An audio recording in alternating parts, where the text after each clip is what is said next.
Hey guys, welcome back to Spillage Studios. We have a little fun video today. So we got Adam here. He's the director of Round The Decay, new film. Ethan obviously is joining us again. And so yeah, we just want to start off. Want to tell us a little bit about your work, what you do, and kind of the new film coming up. Let you Sure. introduce yourself. Yeah, hi. Thanks. Thanks for talking with me, guys. My name's Adam Newman. I'm a writer, director, and producer. I work for a company called Dreamscape Productions, which we've been around for probably a little over a year and a half now, but I've been making movies for, oh God, it's getting pretty close to 20 years now. So I've probably made 4 or 5 features of varying level in terms of budget and whatnot. This is the biggest movie that we have to date, which is called Round the Decay. It's kind of like a horror adventure movie. It hits theaters January 31st, and it is about a young woman named Kenzie, who is returning to this sleepy New Hampshire tourist town called Newport's Valley a few years after she kind of had this tragedy with her fiance. And when she gets there, she kind of meets this eclectic cast of characters, and together they end up unearthing this kind of evil secret that the town's been hiding for a while. So, yeah, it's really cool. It's a fun popcorn movie that we're hoping people will check out in cinemas January 31st. We have guaranteed 30 screens plus another 30. We're just waiting for them to sign on the dotted line so that we can hit those cinemas, and then we're picking up more every single day. So it's a dream come true. It's really, really strange. It's a little bit surreal. I'm still afraid that I'm going to wake up and be in the mind that we shot the film in, and I have to do the whole damn thing all over again. But yeah, it's a very exciting time. Awesome. So what were you? Awesome. So when did you start? I'll let Ethan go. No, no, you're good. You're good. I was just. Did you actually get to film in New Hampshire? Did you film on Yeah, location where you wanted to be? Awesome, awesome. Yeah, I just yeah. saw So like the I'm. shots look beautiful. Just Thank you very much. So I'm from New Hampshire. I was, born and raised, and I don't. Are you? I don't know. You guys independent filmmakers, or are you guys just really obsessed with films? we've worked on a little bit of short films ourselves. We've never released anything we've worked on. We've done probably hundreds of hours of filming, but just never Sure. really pumped anything out yet that we're like happy enough with to put out. And I think that's just gonna be time thing, and maybe we'll have to push out something we're not as fond of first, just to get over that hump. You know what I mean? Uh, We should definitely bring that back up because I do want to talk about that. okay. But when you, especially when I started writing, I'm like I said, I'm quite old, and so when I started writing my stuff, I've always been poor, and so my whole life I was poor growing up, and so we just always had to figure out, oh, how do we shoot what we can with the budget that we do have, and oftentimes that was, hey, I have a friend's house that said he'll let us use it, and so we filmed there, and so when it came to filming the movie, we made the decision, let's film it in places that we already have, which is how we were able to cut down on the budget. I mean, I can't go over the exact budget of the movie, um, but it's well over $100,000. But this would have been a $500,000 plus movie if we had not had the locations that we did. So we were just very lucky that, I work for a company that also owns a hotel. Hey, that's great. Let's shoot in the hotel. Let's house everybody in the hotel for the duration of the shoot. We just saved ourselves $20,000, $30,000, a cost that you don't really think too much about, but yeah, you end up doing that. And so I wrote around the locations that we had. There's an arcade in the movie. There's an ice arena in the movie, and it was all kind of stationed in this area that my office was based out of. So I knew that we'd have that, and then all from there was just getting the mine, which you guys have probably seen in the trailer. It's a real mine, which I love practical when it comes to any type of movie, not just horror, but it makes it feel like you are in there. And luckily, New Hampshire has 48 mountains, 48 4,000 footers, and so I just started searching around, and we found a mine, and that was in New Hampshire. It was for sale at that moment. We considered buying it, and then somebody else swooped in, and we just asked them, hey, you know, can we shoot in this thing? And they said, yeah, just as long as it's in the off season, which is coincides with our off season at Waterville Valley when we were shooting the movie. So, yeah, I was very lucky to shoot in New Hampshire. There's negatives to it, obviously. It's really, really, really damn cold. And right now it is like 0 degrees out. And when we shot, it was also 0 degrees out a couple times, which sucks. Um, And the biggest problem is when, because we're making projects on a union level, is that we don't have any tax credits here, which it's like one of the 3 states in the United States that doesn't have tax credits. But other than that, it's a beautiful state. I don't know if you guys have ever been there, but yeah, it's a lovely place, and we're really happy that we shot here. Yeah, I've been there a little bit. We're Sure. both from the Northeast, so we're kind of know you're not as Northeast. We're not New England area. We're Pennsylvania, so a little, Oh, no way. yeah, so a little Wait, south. really quickly. Are you guys fill it out? Are you guys Eagles fans or Steelers fans? Neither. Yeah, Patriots. Yeah, both of No us. way, really? Yeah. You're a Patriots fan. Oh my God, that's so funny because obviously I'm in Patriots territory, but I'm a Jaguars fan. So, Hey, hey, I do have I have a brother that's a Jaguars fan, so you know, it's a painful life. he's and from Northeast too. hey, I got a Yeah. Jaguars jersey because I used to watch Chad Henne was your quarterback, or had like a backup Oh, quarterback at one cool. point. He played right around where we are Mhm. from, and so I used to watch him when I was a kid in high school. Oh, So that's that so was really great. cool. I saw Yeah. Chad Henne. I saw him live. He wasn't a great quarterback, No, but no, he he was was not. he was a really solid backup though. He was Yeah. great in high school. So, Oh, I believe that. Yeah, but yeah, yeah, it's I've not. seen Yeah, him. it's not quite That's lived up great. in the NFL. Sure, But he won a Super Bowl with sure. the Chiefs, so I guess it That's is what right. it is, man. Hey, That's all that he's matters. got a ring. Exactly. So I wanted to bring up, so your company, is it your company Dreamscape that you started? So I have 2 other people that I work with. I am not the CEO of the company. It's my friend Sean Ward, who is the one, he kind of runs the business. He set the business up. But we met on a film set, and I was working with him in a business side of things up in Waterville Valley, New Hampshire. And then we just made the decision, we've always had these movies in common, and I've been making stuff with him. He kind of made the decision, hey, I think that we can do this full time. We can really start to make this push.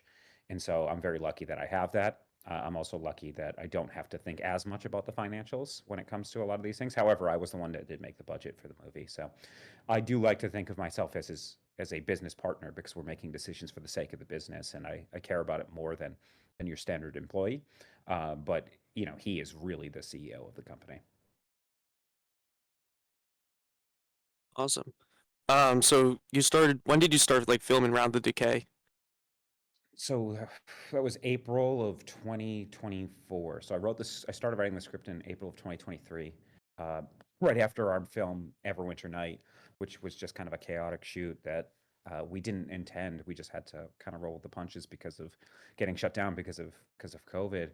And so I wanted to write something, and at the time I was going through a relatively messy breakup where I was at least dealing with the aftermath of that. And so I just started writing this story. It was based off of a lot of old notes, and probably had a script that was readable about 3 months later, maybe 4 months, where I start to talk things over with my producers. So it was a very quick turnaround. Writing the script 1 year later, we were filming, which is very quick by movie standards, and then less than a year later, we're going to be in theaters. So it's been a very, very quick process. I don't advertise you do it, and especially if you if you have a very small team like we do. However, I do like that we're keeping the ball rolling, and my biggest fear always is slowing down or stopping. I feel like I'm a shark. It's like I feel like we have to keep going, and I see a lot of young filmmakers or filmmakers that are making movies on our budget level, and their problem is they just can't keep going. They just stop once they have finished a project. They stop and they're stuck in the mud for 3 years, and that kills me. I have a thousand other ideas I still want to make, so I just want to keep the ball rolling, which is why every free chance I get, I write as well, so that fingers crossed, we'll be making another movie, maybe in 2025 or at least early 2026. Yeah, I think that's good. I think once you get like the ball rolling, you start to get like more confidence. So this past year I worked a bunch in film, so I was able to like finally like get on movie sets. So I was a production assistant, so like bottom tier in like the filmmaking process, but Mhm. that kind of like motivated me to like start writing again because I kind of hit like a slump where every script I wrote I just scrapped it because it was just like awful. But I think finally I started like writing something that I'm like confident in, and it's like addictive. Like I can't stop thinking about it, and every moment I get like I'll just open up my phone, just write a scene. I think once you get the confidence, which seems like you got, you just want to keep rolling and going. Yeah, I mean, that's really great that it did that for you, and I'm glad to hear it because oftentimes if you're on a if you're PAing on a set, you learn very quickly whether or not you're made for Yeah. this profession because I've had PAs who have gone like, "Oh, maybe I just like movies for fun," after realizing that, they're bullshit hours and it's you're always tired and you're working overnight and all these different things. So I'm glad to hear that. Um, and yeah, I think it's funny because you guys mentioned, being afraid of showing people things, and I get it. I'm assuming you guys are much younger than me, and I used to feel the same way. Um, but I can't stress enough. Like, how old are you guys, if you don't mind? 24. I think I don't know. Are you 24. 23? 24. Okay. Okay, you guys are 24. 24. Okay, you guys are 24. So I'm just gonna let you know, like all of your scripts right now, they suck. Like I'm not kidding, they're bad, and I mean that in the best way possible. Which means go out and shoot them anyway, film them, and you're going to learn so much just by filming them and putting them out there. And I'm all movies scripts like basically suck. Mine does too. All of them do. I think that it's so difficult to write a good movie, but go and film them anyway. I've been screaming this forever. Go and film them, and it's amazing how much of a big step you'll take, especially if you are able to be self-critical and analyze what didn't work and what did work. I mean, we're still doing it now, and I've made, like I said, 5 features and shorts, and I still look at Round the Decay and I go like, oh man, I dropped the ball here, here, and here, and how do I fix that the next time around? So yeah, I think you got to keep the momentum going and keep writing and never stop. The goal is to make a movie and then you put your little picture frame around it and it's done.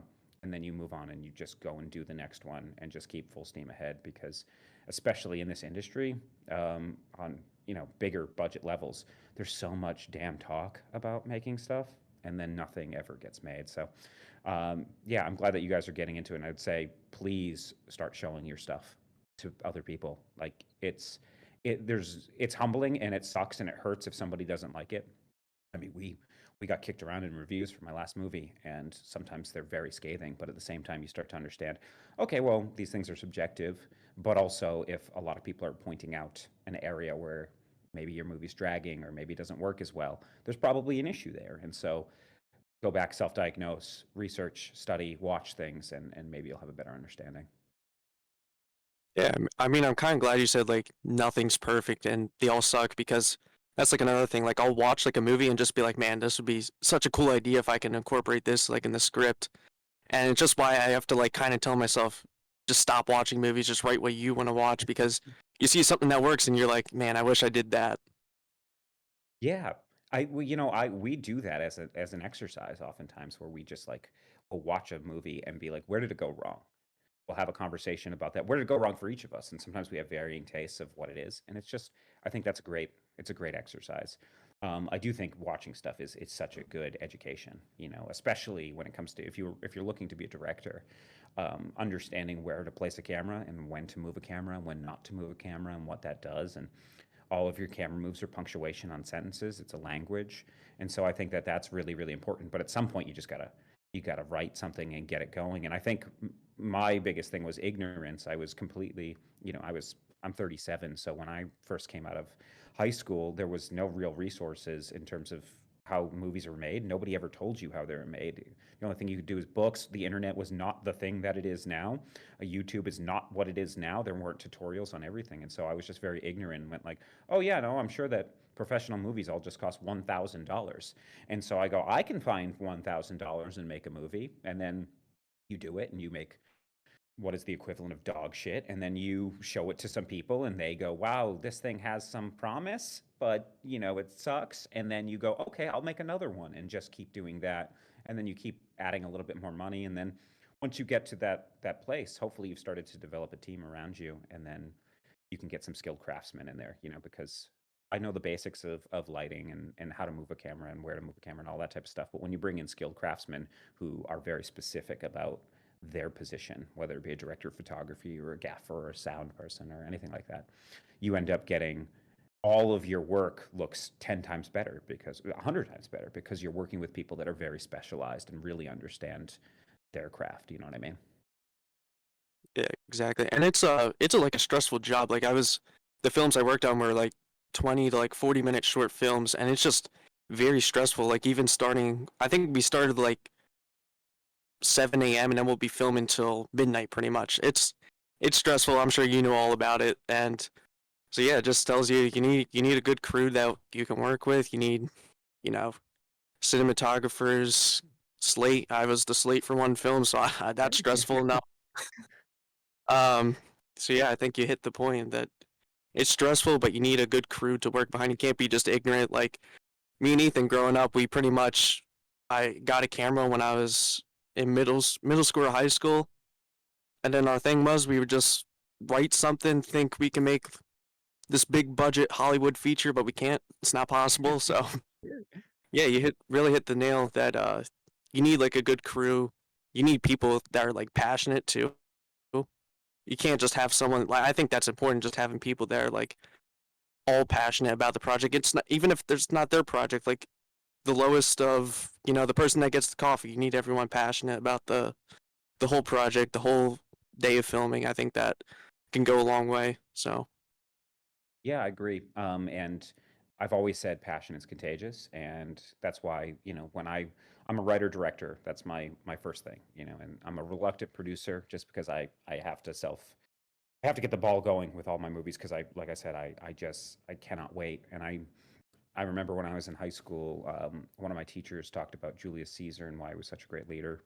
And what Caesar used to do is he used to get up in front of all of the soldiers and give this rousing speech, and then he would lead everybody into battle. He would be the first in line. So I always took that to heart and have always thought, okay, as long as people see me working harder, staying up late, I'm always waking up before them, and I'm also going to bed after them. And when people see that, they kind of go, oh my God, this guy cares about this thing. And I think if you spend any time with me, you understand that this is kind of what I breathe. And that really, really helps. And then what you have to do is inspire others. And you're right, like getting people that are passionate, whether it be about the project or about their job, So I want, if our gaffer doesn't know what their project necessarily is because they haven't read the script, because they're a craftsman and they've been hired for the job, I at least want to know that they care so much about the lighting and the mood and are doing things that they're very proud of and think are very cool. And so that's a big thing, is making sure that they feel like they're part of something great. And I think the biggest way to do that too is just treat people well when you're on set too. It's amazing how simple that is. If you treat them well and you feed them well, you've done half of the battle right there.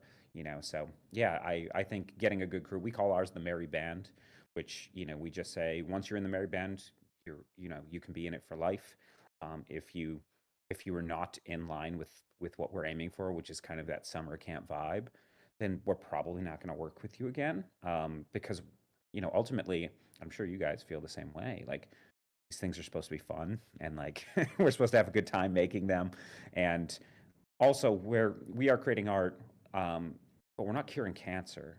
So like we don't need to take this thing so seriously. Let's have fun. We're all in a sandbox. We're shooting things where people are pretending to be in space. Like, what are we doing by treating this like we're surgeons? Like, let's have fun, let's enjoy the set. And I think that ends up being really contagious and kind of spreads throughout a set. yeah, so going back to Round the Decay, I told Ethan before we started filming this, it reminded me of The Descent. So were there any like horror films that were inspired to like make this, or some of your favorites, even directors too? That's a great question. I'm glad you guys said The Descent. It's so great that a lot of people, and that's even if you look at the articles that were written about the project, people are saying it's the most recent one's Pumpkinhead meets The Descent. This is I saw this is the that. first time yeah, yeah, this is the first time I'm going to admit it. Um, I've never seen The Descent, so I understand people have been saying it. I have not ever saw the movie. Mainly because I've heard that there is fingernail violence in it, and I cannot watch that because I'm a little bit squeamish in particular things. In terms of like what really inspires me, of course, you're gonna now it's difficult because you put me on the spot. I can tell you, I didn't come into horror until later in life. I was on a date years ago, and I saw the movie It Follows, and I really enjoyed It Follows, and I went like, oh, maybe I can actually get into horror. And since then, I've been kind of diving back into it. Um, bringing up like Pumpkinhead was the other movie that was compared to it. I mean, Pumpkinhead shares a lot of similarities with Round the Decay. I'm also like really inspired by. I'm a video game player, and so like games like Until Dawn and The Quarry and Silent Hill and all those type of things I, w- were really yeah. I I'm was sorry, what gonna was that? mention I'm a big video game guy. As you can see, I got all Oh, these games behind me, oh, hell everything. yeah. But I was gonna say like you were saying like the family tragedy and then coming back to this place. I was like, that kind of sounds like Until Dawn. Like it's so he's got a little inspiration from there. Uh, Okay, so you played Until Dawn. yes, I played Until Dawn. I started playing the I remake mean, a little bit, but I feel I didn't remember that game having as much. And this is actually one thing I want to ask you. That game to sure. me, I really enjoyed it when it came out, but like coming back to it because I'm like a really big like Silent Hill fan and everything like that, and Sure. like coming back, I didn't realize how jump scary that game is. Like more just like Big time. point like, and I was like, dang, this is like pointless jump scares like all the time. Like I don't know how I feel about this. Like shoehorned in, and that's what one thing I'll talk to you as like a modern director, because like jump scares and like that kind of thing have become such a staple of the genre, pushing from being just like generally creepy, either characters or the aura around the film is really creepy. How do you like find your style in like making that? Do you want to go for more of the like modern take on horror, or do you want to go for more like something like how Robert Eggers is doing his films, which is more the based on mood and aesthetics of the film, or like how do you find yourself um, putting your mind into writing a script and how you want it to look on screen? It's a really good question. Yeah, and it's funny that you bring that up because I recently played Until Dawn again as well. Right before we filmed the movie, I had my producers play it, and I just watched how they played the game because I wanted to see how they were reacting to it. And obviously, I played through the game 3 or 4 times, so I've hit most of the things. Though I have never kept Matt alive throughout any playthrough. Um, So I wanted to see how they did, and I did recognize that too, where and especially there's a couple like very cheap jump scares Yeah, that are completely unnecessary and like so designed. I don't think that Until Dawn is even close to perfect. I just think it's a lot of fun and has a lot of cool stuff in it. yeah, But no, I agree. yeah, it's if you play through, if you start to think about it, sometimes it kind of does collapse. Though I am very excited for the Until Dawn movie, even though it's a completely different story. I'm glad they went in that direction. Um, in terms of my aesthetic, I mean, first of all, I have a my particular voice, and I think it kind of does shine through in a lot of my movies. Though I mean, I like Robert Eggers movies, I do, and I want to make stuff in line with that. I'd love to make gothic horror at some point. I'm kind of writing notes for something that is a little bit gothic horror inspired. Um, but my aesthetic tends to be more towards. I think I like to have fun, Mm, mostly with my horror movies. Even I like tension. I love scenes where I love good set pieces where there's good tension and characters are trying to escape something, and we've really got the audience by the horns, mm. or we're really twisting on them and making them wonder what's going to happen next. When is this thing going to come out? Really enjoy stuff like that. I'm not big about cheap jump scares. I do like gore, but I typically like it in a little bit more fun Mhm. fashion. I don't like overly sadistic stuff, so I don't tend to cram that into movies. I like my gore to have like maybe not be funny, but have like a hearty chuckle too. Every now Yeah, and then, and when you guys see Round the Decay in the theater, you guys can you'll probably see there's a couple of them that were kind of meant for a what the hell moment or to yeah. get a laugh. So I tend to go more in line with that. Um, and when it comes to Round the Decay, it is a horror movie, but at the same time, it's kind of an adventure movie. It's a team up movie. I think about something like the Monster Squad. It has a little bit vibes like that. And I think the thing is that that just tends to be what I am more focused on when I write a story.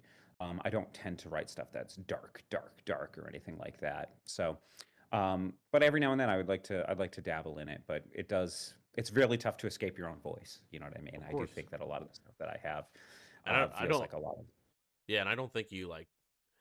I don't think you should escape your own. Like, even if you like make but something darker, like it's still nice to have like your voice in there. Like, I think it'd be cool to see some like a campier like gothic style horror movie. Like that would be awesome. That's something like yeah, I feel like we would never get. Like everything that's happened that's like tries to be gothic is like super. I mean, I will say the Lighthouse has like some moments that I'm like, it's just like almost funny because of how ludicrous it is in that movie. So like I can like see that, even though the movie is like very, um, Yeah. I No, would you're say right. honestly almost a taxing movie to watch. Not Sure. it's a good movie. It's just like Mm. an average fan could never go watch that movie, or even a lot of Robert Eggers films, like just a casual moviegoer could never watch that movie and appreciate it. Like, and Yeah, same thing, I don't find them to be super accessible. yeah, It's funny that he has kind of blown up in the mainstream. What's great about Eggers too is he's a New Hampshire guy. He, I'm so surprised that like that his movies have hit in the way that they have yeah, me too. because he really is a like I really enjoy slow burn movies and like my movies tend to have a bit of a slow burn to them too because I love first acts. I love the first 25 minutes of a movie when you've really established character and I like to take my time a little bit, which might not be as much with the sensibilities of today, but Eggers is like the king of that. He is big time slow burn and I'm so surprised that people like I really like The Witch. I Mm, think it's my favorite of his movies that I've seen so far. I have not seen Nosferatu yet, but I've seen all the others. Um, and I watched The Witch and I was like, oh, I'm enjoying this, but how does anybody else like this? It really feels like it would be too slow for everybody. And then I saw The Lighthouse and I'm like, this might be the least accessible movie I've ever seen. It's so weird and people really latched onto it. So I'm really glad that he is finding his voice and he's also finding an audience, which is so tough because that's so much of what you're doing when you're making a movie is you're casting your voice out and sometimes people just aren't going to like your voice. They just don't like the thing that you bring to the table and that's okay. I'm really surprised though that Eggers yeah, so him and Yeah. Ari Aster are kind of both the yeah, same way where I I've was, kind of thought yeah, they're very similar in that they're making somewhat ludicrous, very long, slow burn movies that certainly don't have easy answers and yet the mainstream is really jumping on board and really latching onto these guys. So I'm glad to hear it, and it sounds like your guys' generation is doing it too, yeah, which does give me hope for all voices in cinema because I don't want movies to all end up looking like and sounding like a Marvel movie. I want everybody to have wild voices and make weird movies. And with the passing of David Lynch too, I hope somebody like picks up the avant-garde, weird ass movies that probably make no sense and like takes that and starts to make their own version of that too. yeah, Yeah, I'm glad you mentioned that Eggers is like the master class of like hooking the audience in, because I know I've seen Nosferatu, and the first like 25 minutes of that movie I think is like the best Eggers has like ever written. I like mm, Eggers a lot as like a writer. I study like a lot of like after I saw Nosferatu, I studied like I read through the script because it's just if you read through it, he's like a masterclass writer. I take a lot of inspiration from it. So I'm Sure. glad that you said he has like a good hook because Mhm. Nosferatu, like the first 25 minutes, is definitely the best Eggers Sure. work that we've seen so far. And I'm a huge Witch fan too. So Well, that's great to hear. I'm looking forward to checking it out. If the only reason I haven't seen it yet is just because we're so damn slammed trying to get the movie ready. That's why I'm here right now with my editors because the movie's not done. So we're still trying to get it prepared and ready for the theater. But I'm glad to hear that, and I'm glad to hear like that first acts are still alive because the things that alarm me are when you hear the rumors that that Hollywood, which I'm using is a very general, loose term, that they're constantly saying like you have to get to things quicker, you have to get to things quicker, and I agree with having like have a banger of an open scene every time. If you can pull that off, do it because you really want to hook people. But I do like settling in and taking my time and learning characters and being okay with maybe being a little bit bored for a moment where you're going like, where is this going? And then all of a sudden it takes you on the journey. And then once everything starts paying off, you care about all the stuff because of that first act, because they took the time at the beginning. So I'm glad that, to hear that Eggers is still doing that. And also, I think the fact is that he like is just one of the best craftsmen. Like the guy is so detail oriented when it comes to his craft, and all of his movies are just like immaculate to look at. So at the bare minimum, if you don't like the stories, you can still appreciate what you're seeing. that's almost something I miss from like 80s, 70s and 80s films because I feel like those films, like the intros of those films, could honestly be a slow burn intro. Like The Thing, for example, slow burn intro. Like you're just seeing this dog running and the music's so tense, but it hooks you almost with that slow Oh, burn. certainly. Something like that. I mean, of course, Halloween is the same way, where it's like you don't exactly know what's happening at first, and it's one little quick action scene, but then it hooks you for the rest of the movie. Like what's happening? And of course, The Shining as well. That intro scene where Mhm. you're just driving through the hills, like that scene is so Mm. catching because it's the music and everything like that. Like you don't have to make it like an insane action scene or something like that to like, you know, suck in your audience. I think you can really use the environment and music to really suck in the audience, even like without making it. Like, you don't have to shove somebody in a story, just like pure exposition at the beginning. I know what you're Yeah. saying. Like I do enjoy that sometimes, but I think there's like other ways to catch people, and I think like you could do slow burn that catches people really really well. Um, but I just don't think it's done as much nowadays. I do think like uh, I don't know like Robert Eggers and Ari, sorry Ari Aster, almost the wrong person. But yeah, it's just I feel like they're uh slow burn. Sometimes you kind of like can lose like a lot of the audience, and like I know I'm surprised like a lot of these audiences aren't getting lost in a lot of these movies. Honestly, like Hereditary, like for the first half, really until the sister thing happens, I feel like it's pretty slow, and it's just like a family drama, which it Mhm. seems like it wouldn't be like most. It'd be like a 40-year-old mom's kind of dream. You know what I mean? Like something I'd be like seeing my mom watch. You know what I mean? Like Sure, some sure. Desperate Housewife stuff, and then you get down, and it's like, oh wow, no, this is insane in the ending. And I think I do want to say one last thing about Eggers and Ari Aster was the like I feel like they're like almost the same director, just one's super colorful and one's super like dark. Do you know what I mean? Like Ari's just all his movies are colorful. Midsummer, Hereditary, all that is like pretty colorful. The scenes are like pretty beautiful. Even like the nighttime stuff, like yeah, it's like darker, but like I feel like the colors still almost pop in those. Mm. And like the part at the end, of course, the culty part with the burning man, it's like so eye popping. Mhm. Uh, where I feel like Eggers doesn't do that as much, but it's still just as visually interesting in a like weird way. That's like completely Oh, yeah. different. Yeah, and it's funny. I mean, I know that they're friends because I've seen interviews with them interviewing each other, and they talk about. I mean, they're so obsessed with old cinema too, which makes a lot of sense because they're making movies that have that first act that sometimes takes a little bit of time. But I think what you just said is true, which is that it rewards you. So, if you're patient with this thing, you will be rewarded at the end. And I hope that audiences still will have that. When we were talking to sales agents um, about selling Round the Decay to them. One of them said, he hadn't watched the movie yet, but he said like, today you just have to, your first scene has to be like an action scene. And I was like, I don't want to work with these guys. They're already saying the things I don't necessarily agree with, and I get it that they're trying to sell something. And ultimately, yes, this movie needs to make its money back because I want to make more movies. That goes a long way.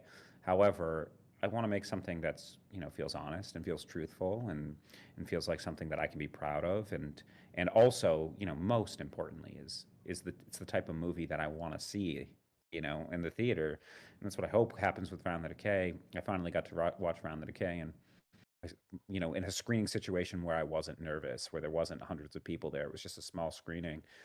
And I went, "Oh, this movie's kind of cool. Like I would have really enjoyed this if I just chanced upon it at the theater."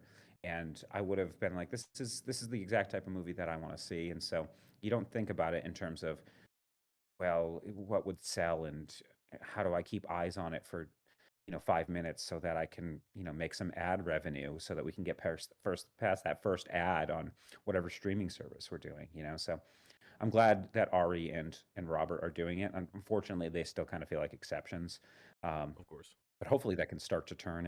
And in order for it to turn, people need to keep going to the cinema, and they keep needing to see original stories that are being told by new directors, but also these types of directors who are making stories that are a little bit outside the norm. I do I do have a question for just because like smaller cinemas and like theatrical releases like something as you might be not being able to capture as much people as something like any of those other films. It's just how do you guys get like butts and seats at the theater? How do you go out? Do you like promote in public? Do you go out and talk to people? Do you go to any like conventions, anything like that?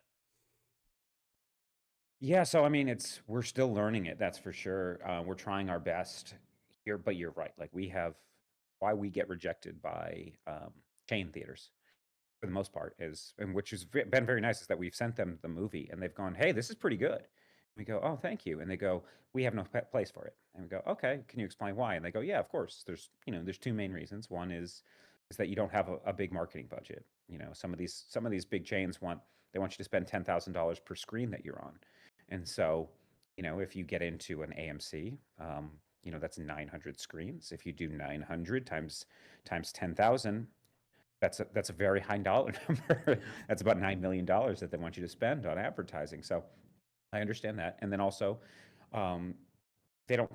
They basically use the term bankable names, which we have some people that have some clout. You know what I mean? Like we have Roger Clark from Red Dead Redemption 2. You, as a video game player, should have Yep. at least heard of him. And we have a couple people like that. However, we don't have Ryan Gosling in our movie, so it makes it very difficult. What we do is we use social media the best that we possibly can. I, as you guys can tell right now, I go on a lot of podcasts. I have a lot of conversations. I love to talk about indie cinema. I love to talk about what we're doing to get into the theaters. Um, I jump on Reddit and I'll just get into conversations with people, start pushing it that way. And then we're lucky that some of the people that are attached to our movie are also kind of social media people. The person who plays the monster, her name is Rachel Pizzolatto, and she's got 3 million followers or 4 million followers, whatever it is. She has a voice. She has this ability to push the movie out further. That's kind of what we do.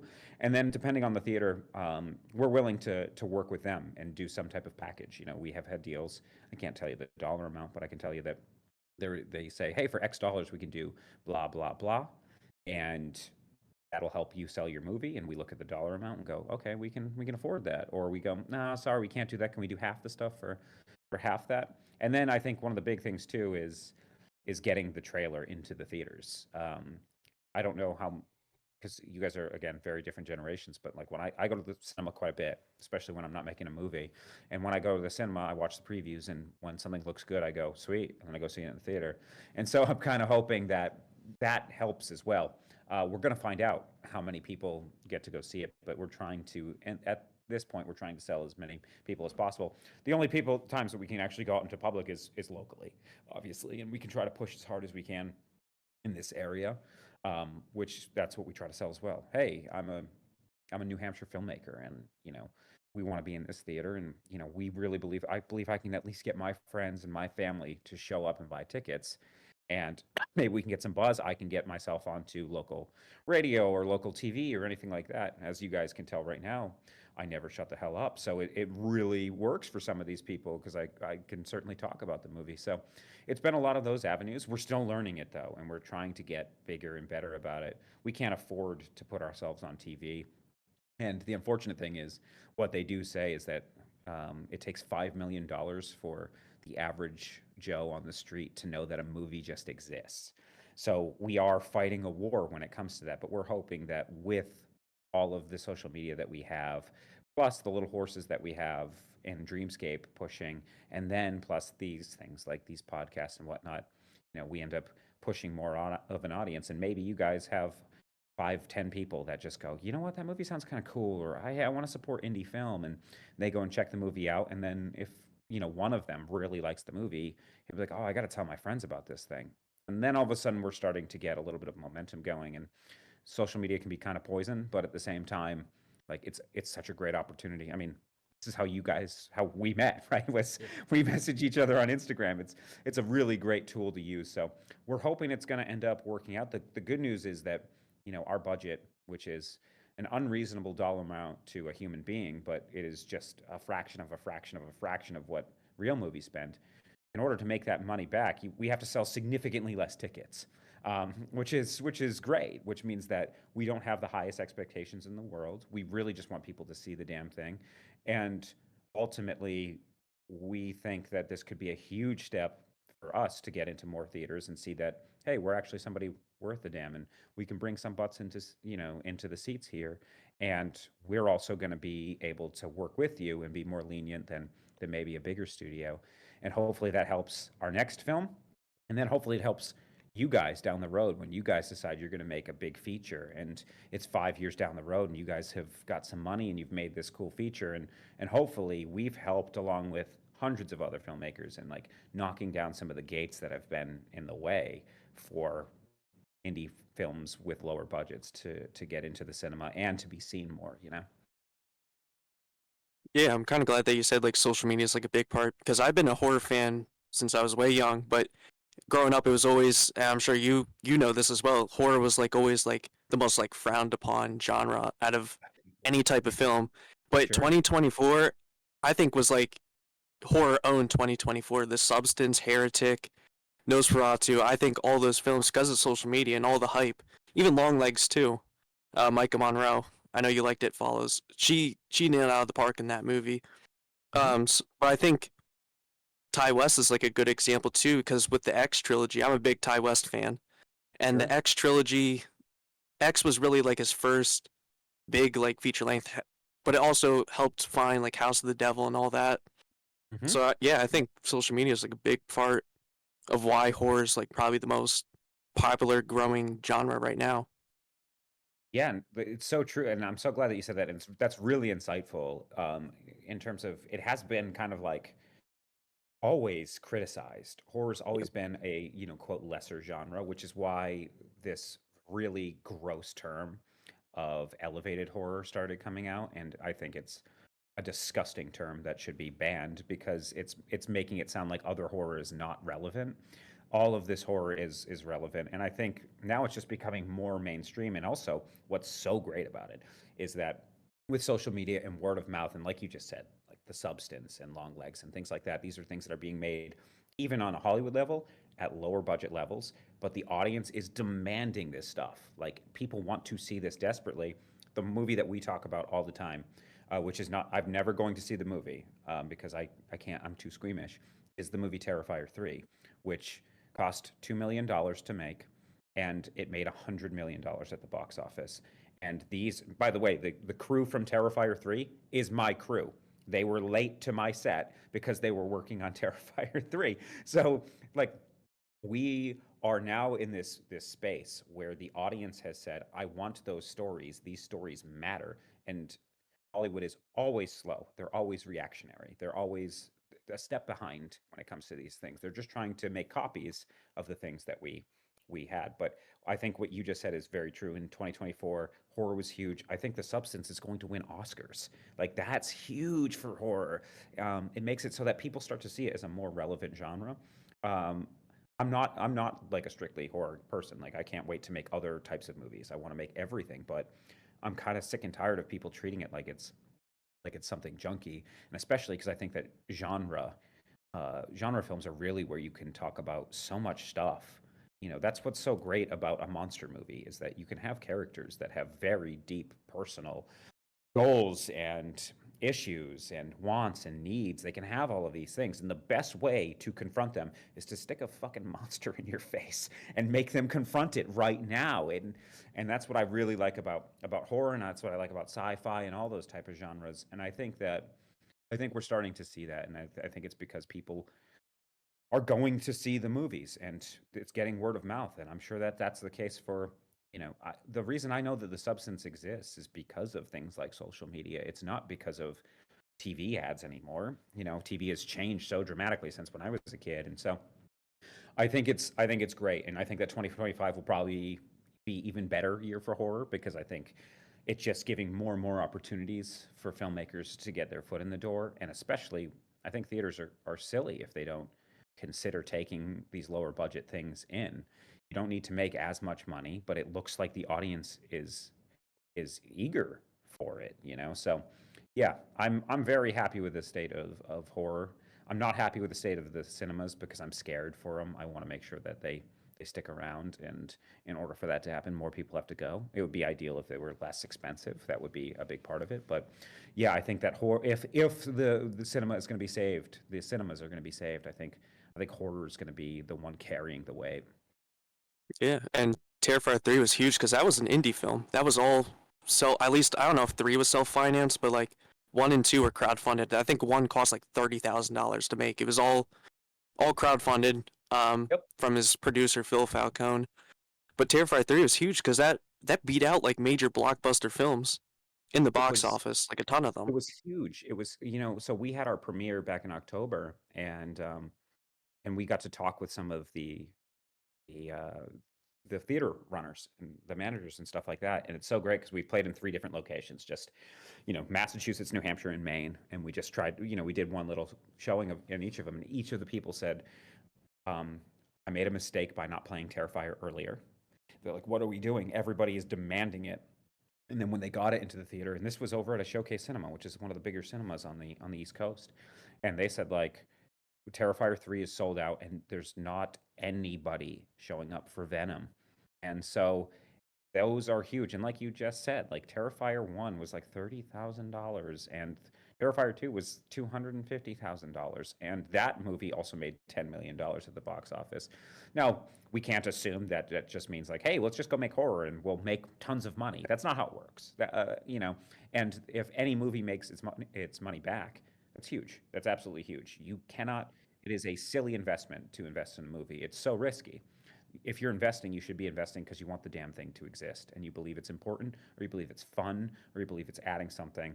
And that's really, I think that, it would, like I said, it would be silly to think that it means that it's going to work. I just think it's a higher percentage chance because I also think that horror is one of the rare genres where you don't you don't need a star to bring butts into seats. So many people are obsessed with a concept or an idea or one scare, and I think it's really difficult to stop teenagers from going to the movie theaters with dates.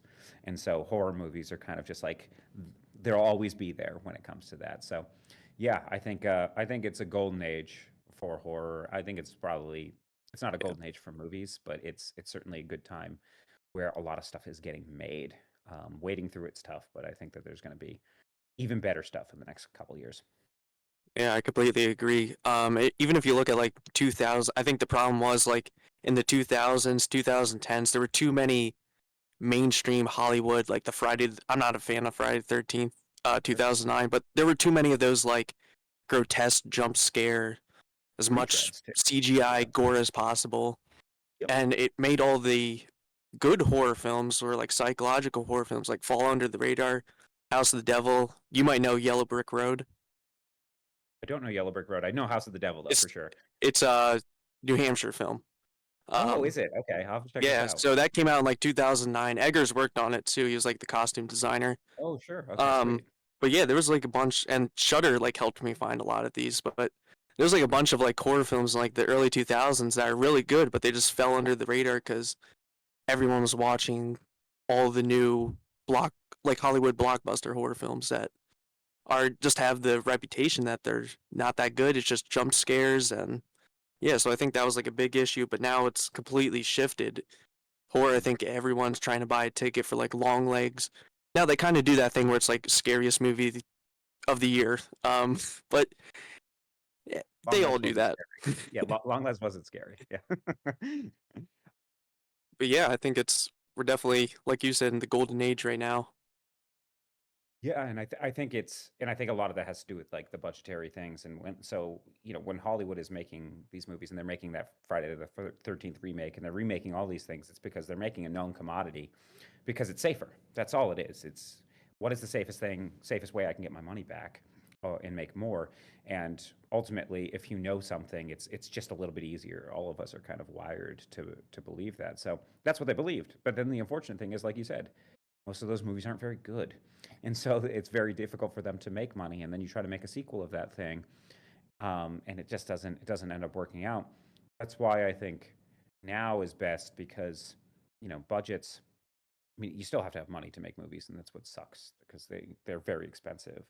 However, they're so much cheaper these days because you can shoot things with digital cameras that cost almost nothing, and some people are shooting things on cell phones, which I don't necessarily say do because you need to be better. Like you can shoot on a cell phone, but you also have to Except if you're have 28 years later.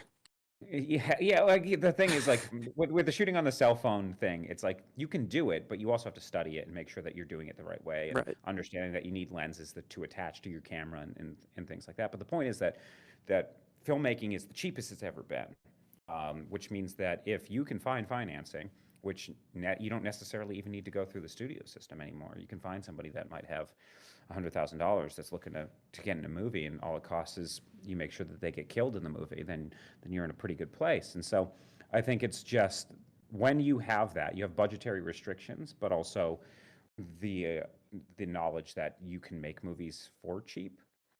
You start to get really creative, interesting ideas. And I also think that indie filmmakers don't have the luxury of some of these situations. Like you brought up the Friday the 13th movie. I can never make a Jason movie.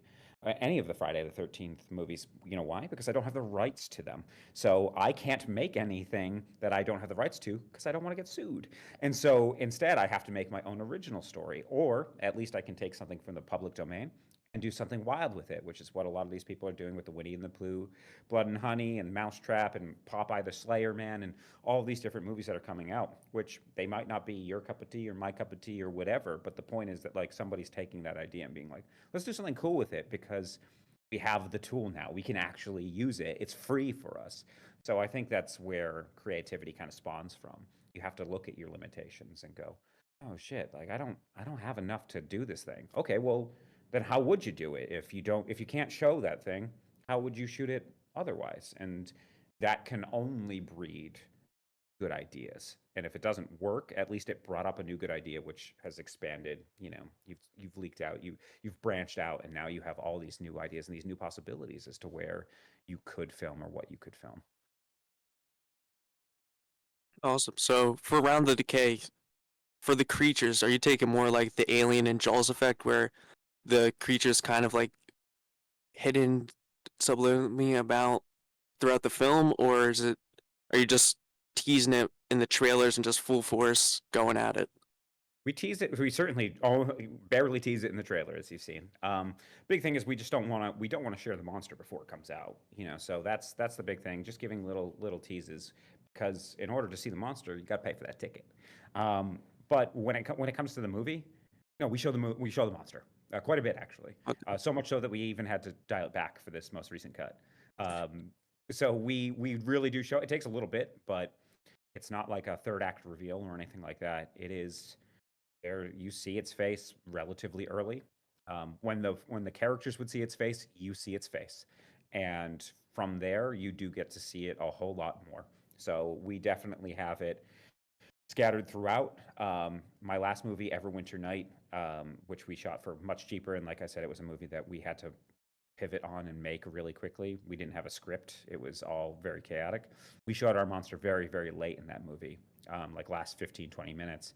And it's part of the reason we got kicked around a little bit in reviews. And so this time around, we were like, let's spend on the practical monster. Let's make sure we have someone who's an expert, which is Greg McDougall, who's worked on every damn movie that's ever existed. But he did Stranger Things, and he did the coolest one was he did Doctor Sleep, and he sent me a picture from the Overlook Hotel when he was in It's there. awesome. And so yeah, no, it's really cool. And so we brought him in as a practical FX guy, and we said, you know what, like if we're gonna make a monster movie, let's show the damn monster and let's make it cool. Now, obviously, you have to hide bits of it because every monster that you've ever seen Right.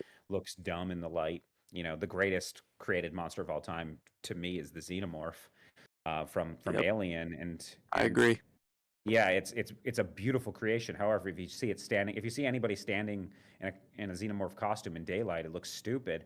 The reason it's cool is because you get it wet and you put it in shadow, and then you have it reveal pieces of itself. You still see the creatures, but how you show that creature is important. And so we're hoping that we get that blend. But yeah, our monster is called the Rexel, and it's an original creation, and we're hoping that people that watch the movie at least get a cool monster out of it and think like, oh man, I would like to see more of that down the line. I want to see more stories about Rexels being created and whatnot. Awesome. I do have a so for when you're getting into like you were talking about changing your cuts and everything, and you said you did a premiere before. So did you kind of use that as like your audience? I know like a big thing with movies nowadays, you hear, oh, this movie had its like preview showing and the audiences hated it, so they changed everything. It's in production hell now. Sure. So did you do any of those like previews? Like how many? How many did you get to, or did you Not not care as much about that kind of stuff? we just don't have the time for it. Of Like course. if we did, we might do it. What we did do is we watched it with an audience, and you start to pick up what is working and what isn't working. Um, the thing is, once it's picture locked, though, we're picture locked. Mm. So you start to go, okay, that's fine. Now, what we can do when I say picture locked, it means that the movie is now an hour and 45 minutes and 55 seconds and 10, milliseconds. That is what it is. However, you can adjust within that time frame, and that's kind of what we ended up doing. We watched the movie, and I remember me and my editor went, "Oh no, we showed the monster too much in that scene," and we were like, "All right, that's okay. Everybody's seen it. It is what it is. Let's go back and let's make slight adjustments with that." Now, obviously, we're still working on the movie, and the big reason why is when we showed it to these people, we wanted to premiere it for Halloween, and we wanted people to start getting excited about it. That's why we did it then.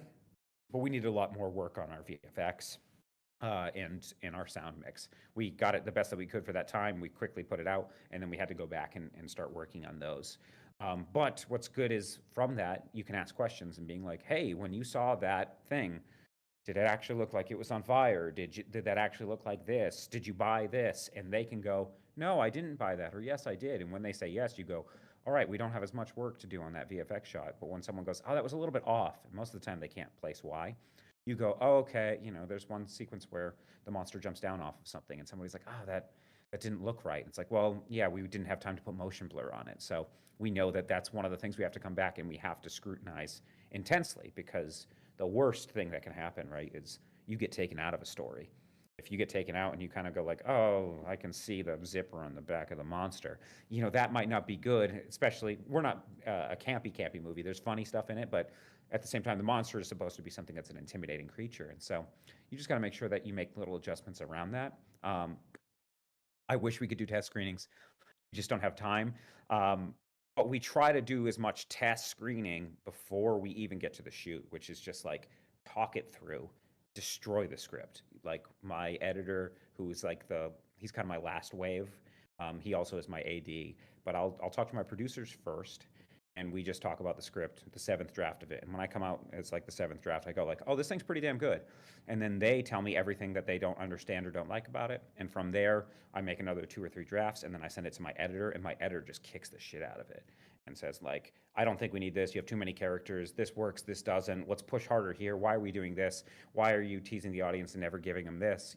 Does all that. And then we kick that to hell, and we do another 3, 4 drafts. And then at that point, hopefully you've got the script whittled down so that you're not burning money, which is our big fear, is because every day costs over $10,000. And so you're going like, crap, if we add another half day of shooting, I just lost $5, $10, $15,000, and I can't do that. So that's where we try to do our test screening, try to get it as whittled down as humanly possible. And then once the movie exists as it is, we kind of have to just live with like, shit, if one of these things doesn't really work, then what we're doing is learning about it for that next project and hopefully implementing it. I do Yeah, want and I to. saw you reached out. Oh, sorry. Go ahead. No, you're good. I just want to say I did a little thing. I actually weird little coincidence between this and our first interview with Jeff on our last thing is actually I believe that we had both of y'all had Terrifier 3 connection, which is really Yep. weird. So just had to bring that I'm not up. surprised. But one thing I wanted to bring up just while we're on the topic of like kind of setting up everything, I've always wanted to know these trailers because you were talking about doing trailers and stuff like that and putting it in theaters. So do you end up being, because I know for some movies like big blockbuster movies, they've cherry picked trailers that go before, like the reveal trailer for this movie for this and this. Do you get into that section when you try to do a trailer, or do you get into that like pre trailer section when you're trying to do like a indie movie trailer? Really, when it comes, you're talking about getting like the trailer to theaters, or you're just talking about making a trailer in No, general? just like getting the trailer in theaters. I know, I think you were talking about that before, like a little bit back. But I know it's kind of hard because we got 2 hosts, so it's like we keep bouncing back Oh, and no, cool. we keep jumping in front of each other. So No, so when it comes to the trailer, getting it, really what it is you create the highest quality version of it called a mm, DCP. which is the same thing for the feature version. And then we send that out to basically a third party who does all of our shipping out to them. They ship it out to them, and the thing is, it costs money to ship even a trailer, and that so all we really have is, hey, we can send our trailer out to these people. We don't get to choose where they place it. We only have specific rules based off of our trailer, which is like, because we got rated by the MPA. Like, our trailer's not allowed to play in front of anything other than PG-13 or up. It can't be in front of a PG movie because it has too much dark material. That's really the only thing that we can kind of tell these people. Other than that, they then put it into their theater. The thing that sucks, though, of course, is that nobody's going to play your trailer that isn't playing your movie. They're advertising themselves more than anything. So, we've tried being like, hey, since we're New Hampshire, can you put our trailer in your New Hampshire theater? And they're like, no, we're not showing your movie. Why would we advertise for you? And so it is kind of difficult when it comes to that. The good news is that our trailer, whether our movie works or not, our trailer does. I think it really does work, and it really sells people on what's going. Like, nobody knows what's going on in the movie, but they know that it's a horror movie, and they know that cool things are happening, and so that was one of the big sells when we were starting to get into theaters. Is we sent that trailer over to people, and we're like, check this out. And the first thing that you see is like, oh, this looks like it was professionally shot, which is a huge part of it. And then from there, they go like, oh, they kind of know how to cut a trailer. They kind of understand that what an audience wants and needs and all that type of stuff. And so that ended up helping us big time. I hope that answers your question. Yeah, no, yeah, that was a good one. I don't want to I don't want to push off your question too much longer, Patrick. But I do want to mention one thing about the trailer, just because I'm a huge Stephen King fan. Stephen King's like always been a big thing, and I think the small northeastern town is like one of the biggest icons in horror for me and horror in general. How did you choose the? I know you said you had some businesses in the town and everything. Did you want your movie to be like that kind of like northeastern style small town vibe in your film and everything? Like, did you pre-write that in your script, or um Yeah, I did. I mean, so the movie, it's called, the town is called Newport's Valley, which is a made up town, but it's very loosely based off of Waterville Valley, which is like a town where I was situated when I was writing it, and it's a place where where my office was out of. And so I kind of based it around that, but I also grew up in small town New Hampshire, is a big thing. And Stephen King is a huge thing for me too, obviously being in the Northeast and Stephen King being such an important part of horror. Yeah, so the goal was to write something in a smaller town. One, because it's easier to control. Two, you write something in a city, you have to deal with permits and all that type of stuff. So I get into the practical elements of it, and that's when I was like, oh, I happen to know that Waterville Valley closes down for basically for April and May. So I won't have to deal with crowd control. I won't have to deal with any of that. All I have to do is get permission from the town. As long as we're insured, we can probably shoot. We won't have to worry as much about curfews and stuff like that. I think about it very logistically when it comes to these things, because I'm constantly thinking about budget, knowing that we don't have much. And so, how do you make a movie, especially something that we plan on getting into the theaters, feel bigger? Um, but without the cost of it feeling bigger. And I think one of the things too is you want to make sure that you're not in one location.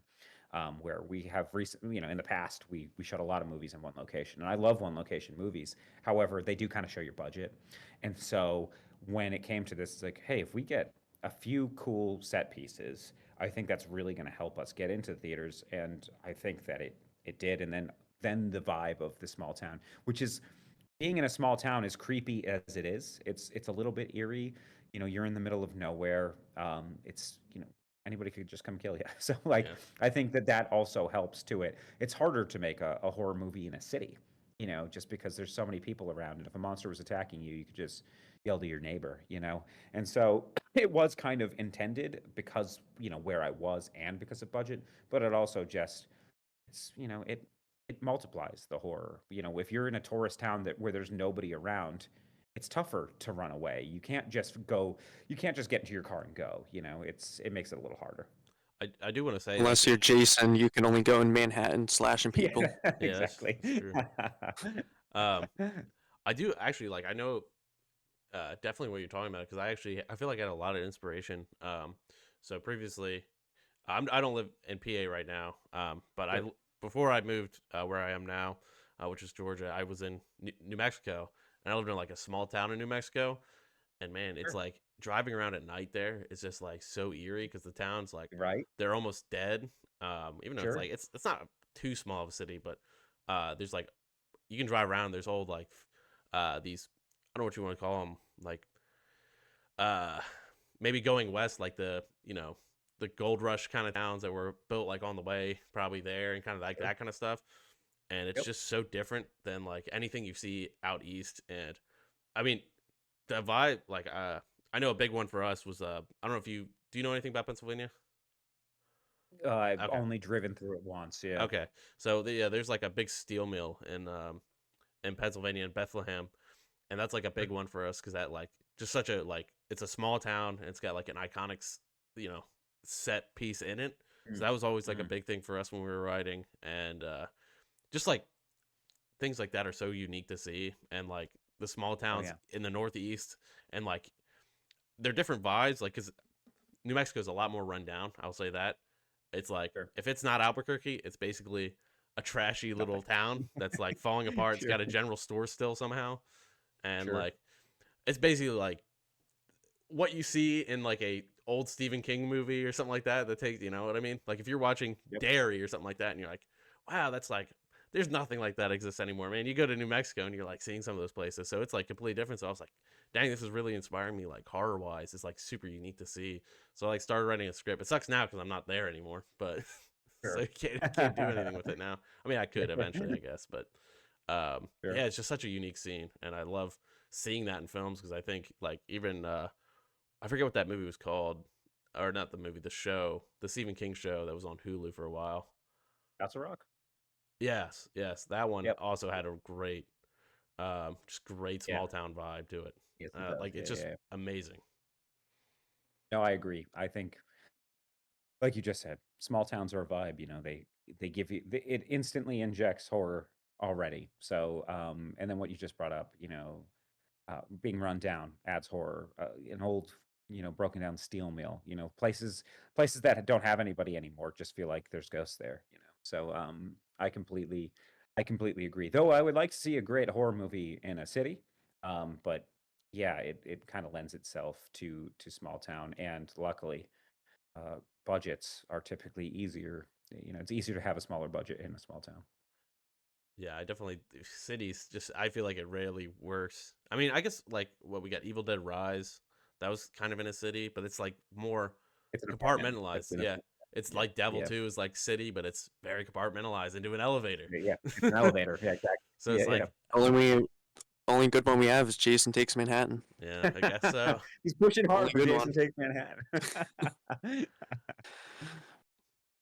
And I guess if you want to So say, when oh, sorry, you go. I was just gonna say Aliens kind of is in it like a little bit of a complex. You know what I mean? If you want to say a space city, but yeah. Sure. All right, you go ahead, Patrick. I'm sorry. I was gonna say earlier because you got an article on Bloody Disgusting, which is like a huge outlet for horror. Did you have like a certain? Did you like reach out to an editor there, or like did they come first? I don't know if they saw like just the trailer, saw like the full film. Did they reach out to you for it? Because it's a good outlet for like an indie filmmaker, especially for horror. So, what was that process? Did you get like just reach out to them, or did they reach out to you for it? So we're lucky. So we had a couple articles. We had one back right after we shot, where Bloody wrote us a quick article about us back in July, and that was due to us having somebody that knew one of our actresses is married to somebody who knows somebody at Bloody, and so that's Okay. how that kind of came to be. And then we have a publicist who's really into the horror world. He's great, and he's super affordable. He's very nice, and he gets us into Bloody pretty easily. I think he even wrote that article for Bloody. So we pay him to take care of that. He got us there, and then from there we ended up in another 11 publications or something like that. Um, Nothing quite on the level of Bloody, but like Horror Hound and things like that as well. Yeah. And so they're oftentimes just looking for news. And like even with Bloody, we ended up when we released the trailer, we gave Bloody first dibs at it. it was one of those things like, hey, we'll do an exclusive with you guys if you guys hold us on that homepage for a little bit. I said, yeah, sure. When you guys drop the trailer, we want it for the first, I think it was 2 hours or something like that before you guys release it to the public. And so we agreed to it. So we have a decent relationship with Bloody. Um, I had no idea how big it was before Yeah, our last movie, and 'cause it's really is a source for a lot of indie stuff.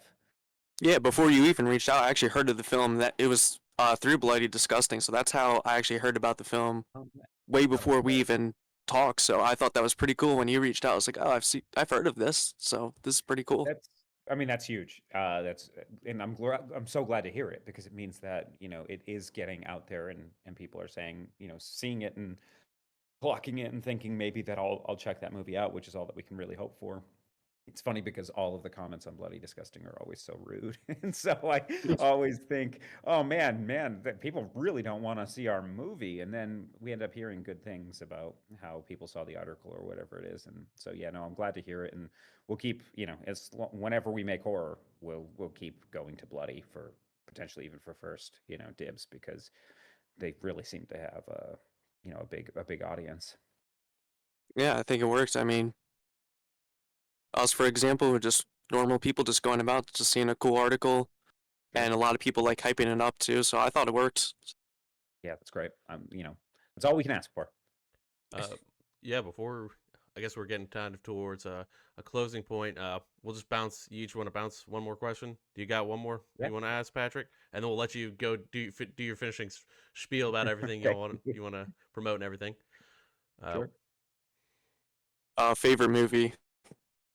Favorite movie? Is that what you said? Yep. Okay. Well, first of all, I'm just gonna let you know it's not gonna be horror. And you guys seem like you're big horror guys. My favorite movie, I have a default list, which it always is changing, of course. The movie that made me want to make movies is Magnolia, which is when I was like 19, the Paul Thomas Anderson movie. It's 3 hours and 20 minutes or something like that. It's a very tough watch. But when I saw that movie, I said, I don't know what I just watched, but I have to make those things. And but my favorite movie is Children of Men. awesome. I guess my last question is for monster movies. What inspired you? Like, what monster films have inspired you to make this? I know you're talking about a couple, but like overall, what are like your favorite movie monsters and everything like that that kind of make you want to make a monster movie? Sure. So yeah, I've mentioned obviously the xenomorph from Alien, which is a huge one. Though I like Aliens more. Aliens is my jam. That's like a top 10 movie for me. And also, honestly, I really, really like Alien Covenant a lot. Um, Ooh, so I really dig the xenomorph. of The big one is the Thing. I course. finally saw the Thing probably like 4 years ago, and I'm always afraid when I watch a new or an old horror movie going like, ah, shit, it's gonna suck when I hate this thing, and because it's scary. It happened with The Shining. I really don't like The Shining. I actively hate The Shining. I don't think it's scary. Like I saw The Simpsons parody it too many times for any of it to be scary to me. So I was kind of afraid with it when it came to The Thing. I was like, oh no, I'm not gonna enjoy this. The Thing rules. That Yeah. movie's so damn good. And so, The Thing is, a great movie monster. I brought up Pumpkinhead. I think Pumpkinhead's design is incredible, and I think the first 35 minutes of that movie are incredible. I don't think the rest of the movies as incredible. I just think it becomes a killing teenagers movie. But the design of the monster is so cool and so unique. So I really, really like that. Until Dawn, the monster in Until Yeah. Dawn, the Wendigo. Even though spoiler for the movie for the game The Quarry, the werewolves in The Quarry, those things were big inspirations too. So I think that those are kind of what it is. And then the Rexel, the name of it comes from a Final Fantasy game because I was a big Final Fantasy player when I was a kid, and so a lot of those monsters, and oftentimes they're quite grotesque and things like that. So we kind of brought all of those different things in it together. You're an Until Dawn fan, and so when you see the movie, you will absolutely hear something that is very in line with Okay. what Until Dawn is because it was heavily inspired by that as well. So yeah, those are kind of, of course, I can't think of all of them at the moment, but yeah, those are probably the main ones. Now I'm gonna do a disservice to Patrick and ask you one last question for me, Sure, because I am sure. a massive Final Fantasy fan. What is your favorite Oh Final hell yeah. Fantasy? Now we're getting to the good stuff. That's so my favorite Final Fantasy. Whew, that's a doozy. Well, first, okay, really, the only Final Fantasies that are worthy of talking about are 6 through 10. I do believe that. Um, the ones that have like real substance when it comes to both story and gameplay. I really like the story of 12, but I cannot play the game. I hate the gameplay Oh of yeah, me 12. too. I could not get into 12. I have like multiple Yeah, copies of 12, and I hate 12. and Uh, it's I think I it's love the interesting, animation too. but also the main character is also just boring. I like It's I I like everything believe else is cool going on around him. Just main character just. Oof. I think that what that was, that feels like a studio note. It feels like they were like, we need to have a plucky young kid. Really, I mean, because the main characters of that are the Princess Ash and Balthier. They're the more interesting characters by Yeah. far. And it just feels like because Vaughn has no true arc, he's kind of just there as if he's supposed to be like an audience surrogate. Um, yeah, 12, but 12's art style is beautiful too. And I also Yeah. same thing with Tactics. I like Tactics story. I despise its gameplay, so I can't get into Okay. that. My favorite though is 10. 10. I Okay. think 10 is like the most complete story. The gameplay is fun enough. I don't like getting bogged down in systems. Hmm. Like Final, you can break Final Fantasy 8 pretty quickly. Yeah. Once you understand the drawing system and the junctioning system, you can break it so easily. So I think 10 is my favorite. It's the most like I cry at the end of 10 every Hmm. single time because it like destroys me emotionally. Um, and then I really, really like 9 Hmm. because I love specialties. I love that there's specialty with jobs. I hate when like you can just overpower all your characters. Instead, it's like he's a thief, he's a knight, he's a black mage, that type of thing. And then 7 is probably the next one, and I really like 6. Oh man, this is tough. 10 is my favorite. That's what I should say. Yeah. 10 is my favorite Final Yeah. Fantasy. I mean, seven's my favorite just because like that's what I grew up with. Well, Kingdom Hearts is what I 7 grew rules. up with. So, and then I went to 7 from there. So, but 7 is I remember when 7 came out. And I was I was probably just a teenager, and we would get this is going to date me very very much, but back when you would go to Pizza Hut, they would give demo oh discs no, I of okay. I will actually say the first Final Fantasy I ever played was Final Fantasy 8 demo disc, and that was okay, hell yeah. so much better. The Pizza Hut demo disc was so much better than playing the rest of the game. I was like, oh my god, this game's insane. And then you play the game, you're Yeah, like, those were like, and that was the thing, is that you got the opening mission of 7 in the demo disc, mm-hmm, and the opening mission of 7 is like all-time banger of an opening. mm-hmm, What a killer way to open a game. And then it would just cut off right after you beat the little robot thing, and then you're like, what the hell, I need to know everything else about this. So 7's still like the highest selling Final Fantasy of all time, and it's it is a mammoth of a game, and I really, really do enjoy it. I'm just not as big a fan of the materia system in it. Again, you can kind of break the game. yeah, Um, yeah, that is but fair. story wise, what was that? I said, yeah, that's fair. Sorry. Yeah, but story wise, like 7, like 10 is still my favorite story, but like 7 is probably right below it. Hmm. I just like to mix the gameplay with the story when I'm making my decision as to like which one of these Of course, of is the course. best. Yeah, and then like 13. I tried 13, and that's when I said, my Final Fantasy journey has ended. I'm not going Yeah, to play I've anymore. so I'm actually actively trying to play it right now, and I'm like getting to points. I'm like, oh, I just don't know how I feel. Like it's not bad at first, like, and but it's Sure. very linear and everything like that. So it's It's kind of super linear, and then like it was once they really started getting into the voice acting. I don't know. I just read the characters' voices. I know that 10 has voice acting, but like I read the characters' voices very different in my head, and all of a sudden everything became very cheesy, yeah, and all the dialogue is so wooden or odd. And in 13, like one character keeps saying moms are tough at the beginning. It's such a bizarre game. So yeah, I think that golden age is really from 6 through yeah, 10. And then once they did the online game, they kind of, and it's also when Enix kind of bought into it, became Square Enix. It was no longer Squaresoft, yeah. and things kind of changed and I, stuff like that. But also the other games like Parasite Eve and stuff like that are huge inspirations yeah, for horror I do too. have. But I also have. I just have a bunch of PS1 games up there, but yeah, Parasite Eve is oh hell yeah! definitely an awesome one. Oh, so Um, you've been playing? Okay, you play old games too. That's yeah, that's rad. Hell yeah! yeah. I mean, PS2 is Hell probably yeah! my favorite console. I have my PS2 somewhere around here, and I have like I don't want to. I mean, that's of course PS2, and then one shelf above is Sure, PS1. So I got a decent amount of PS1. But sure. yeah, the only thing I have to say for voice acting though, Final Fantasy X, man. Titus's laugh. I was waiting for it. As much as It is. as much as I love him as like Obi-Wan and everything, and he's an amazing voice actor. I can't remember his name off the top of my head, but goodness gracious, that laugh It's is. I'm blaming the director on it. Because he's a great voice actor, like Yeah. you said. So I don't want to throw it on him. It is a weird scene, but the game does have enough like silly goofiness kind of tucked in that like I'm able to give that scene. I'm not saying it's a good scene. I'm just saying that I'm able to give it a pass. Oh yeah. Because the rest of it is so rich, and like I still remember when there's the reveal, when it's revealed to Titus about Yuna and what she's been doing and how all along she's been planning to, spoiler for everybody, but she's been planning to die. And when Titus learned that, and they kind of do like a camera push in, I just got goosebumps thinking about it, Yeah. So it's Yeah, obviously me affected me too, a lot. but yeah. Really quickly before you do go, then I want to know what your favorite video game of all time is. My favorite video game of all time? Yeah. Oof. It is very, very tough.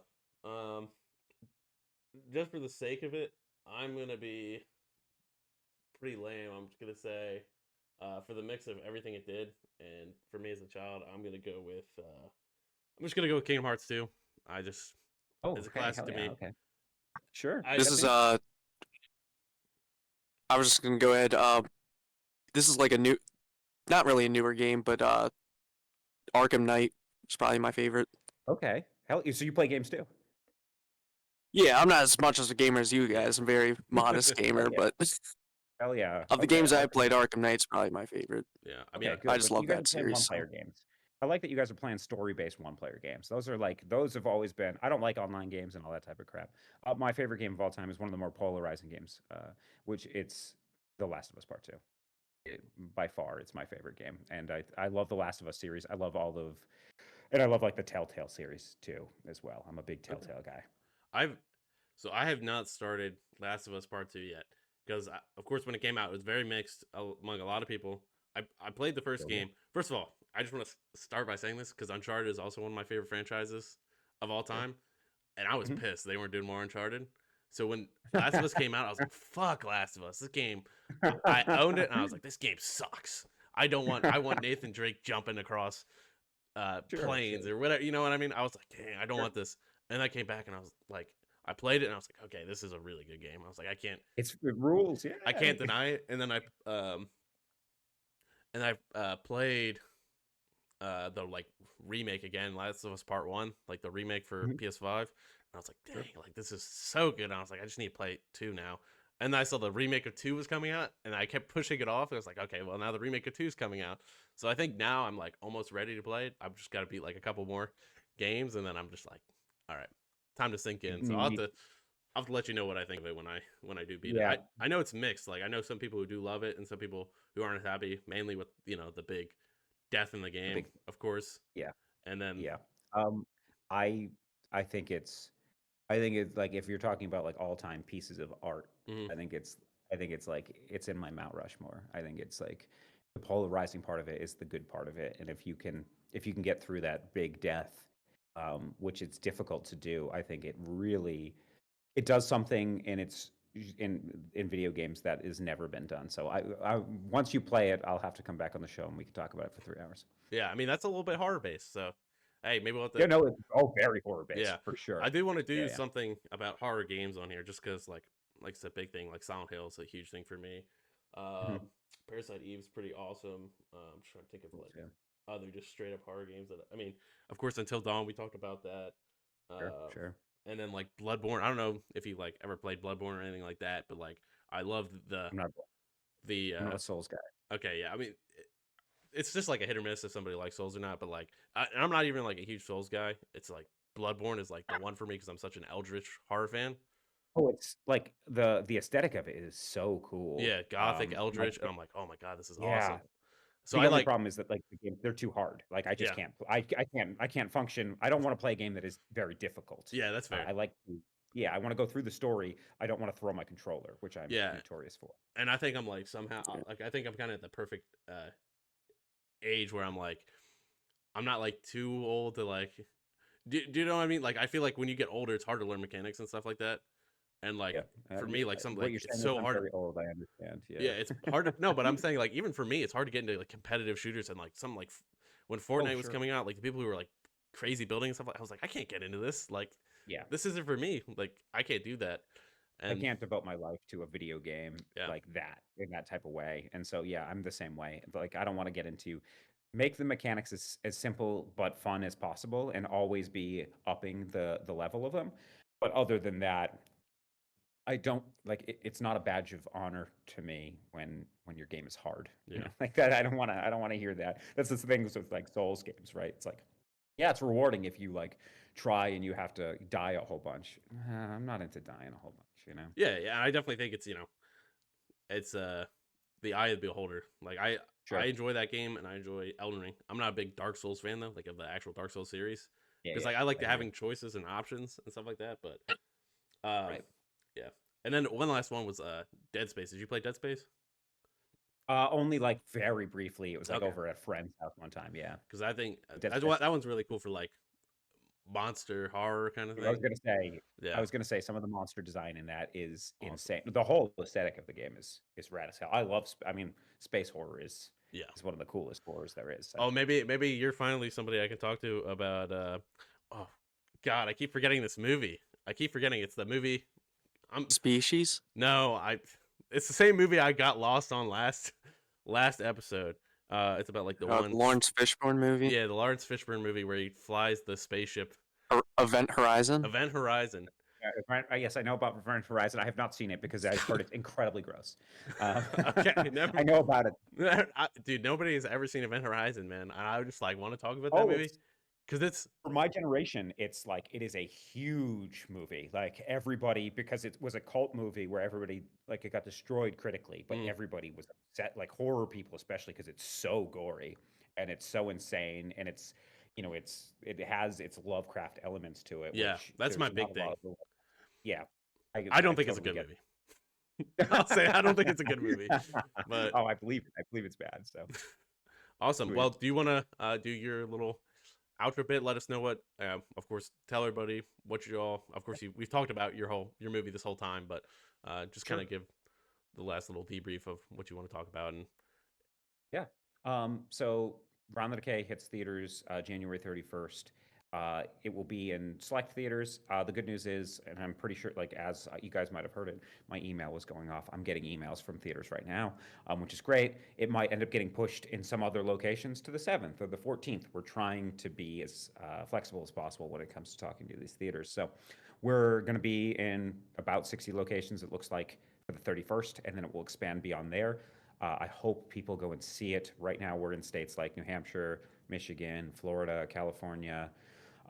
Nothing in Pennsylvania yet, but we're about to sign a contract, and we think that we're going to be over there. So there's a few of those. Please go and see the movie at the theater. I know it's difficult to see a film that you don't know a lot about at the theater, and it's also difficult to go to the theater. But if you want more original stories, you want more original horror, you need to go to it. If you don't go to ours, at least go to somebody else's. Please go to the theater as much as you possibly can. So there's that. You can buy tickets already right now. We have a link tree that's attached to either myself, which I'm director Adam Newman on Instagram, and then Dreamscape Productions LLC is our company, which also has the link tree there, which you can buy. Like I said, buy all the tickets. It's got all the articles. It's got all the podcasts. Your guys will be up there soon too. It's got the trailer and all that type of stuff. And then we also have round_the_decay on Instagram, and all of those things are also on Facebook as well. So you can also look up Adam Tickets, Fandango. You can start purchasing your tickets now if you type in your location. You can see if it's coming to the theaters near you. Fandango isn't as good about it in terms of getting the more recent cinemas that have agreed to it. But yeah, please purchase tickets. Go watch the trailer. Watch more movies in general. Watch more horror movies. Watch more indie stuff. Don't just keep going to see things that are comfortable. Watch something that might challenge you. So I think that's the biggest thing. And yeah, and I love that you guys reach out to me. I really appreciate it. And if anybody is watching this or watches this and wants to, all of those social medias that I just said, please reach out to me. I just did a Reddit forum earlier, just like, hey, I'm going to the theaters. I'd love to talk to people about it. And people started coming in droves, and I love that. I love that because We're not trying to hide things from people. I want you guys to make a feature film, and I want when that happens and you guys feel confident and comfortable with it, I want you to come to me and be like, help. And I go, yeah, of course. And because I've hopefully cleared a little bit of the path. And when you guys step forward into the unknown and find a little bit of a path too, I hope that you would do the same for other people. Say, come on, let's go, let's go. We have found the path too. So, like I said, reach out to me, talk to me, and go see Round the Decay in the theater. Awesome. Thank you very much for joining Thanks, us. man. Well, we appreciate it. Yeah, absolutely. And hopefully I'll talk to you guys soon, and we'll do a big horror video game chat. So Awesome. Catch you later, man. awesome. Thank you, guys.